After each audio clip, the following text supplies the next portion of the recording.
think when last I talked about books I was reading, it was Dan Simmons' Hyperion. I have not finished this book. It has nothing to do with this book.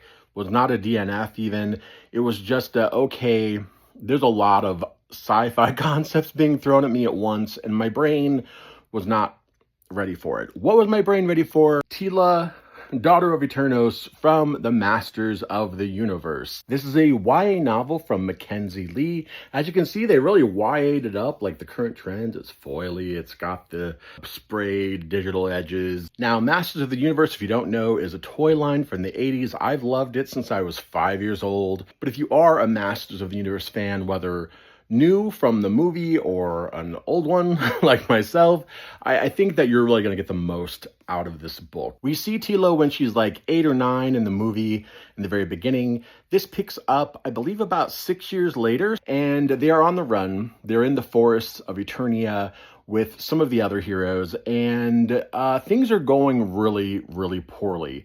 And then a disaster strikes the camp, and it gets much, much worse, driving Teela to look for answers elsewhere. Evil Lyn, the right-hand lieutenant of Skeletor. First of all, Teela is a great character. She always has been. She's the captain of the Royal Guard.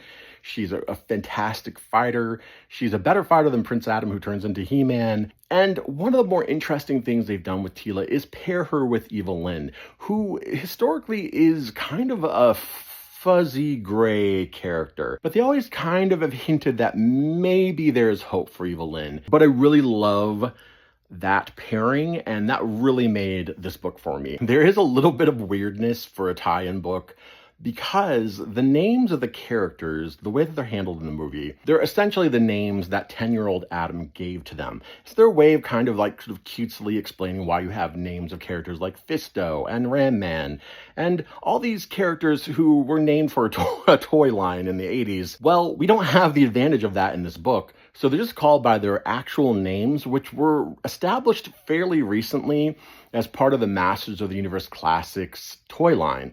So Fisto is called Malcolm. Ram Man is called Crass. It's kind of a little bit of a weirdness that you can't actually name the characters in the book by the names that they're most known by. It handles the characterization of Teela, and specifically I feel like Camila Mendez's version of Teela from the movie very well. And this is a young Teela, so she's not quite as capable as she will be one day. She's also more prone to mistakes. All of that's a really good time. The book builds an intriguing mystery, and it pays it off in, I thought, a very satisfying way, as well as pulling from the lore of Masters of the Universe. So longtime fans, I think, will enjoy this for that fact.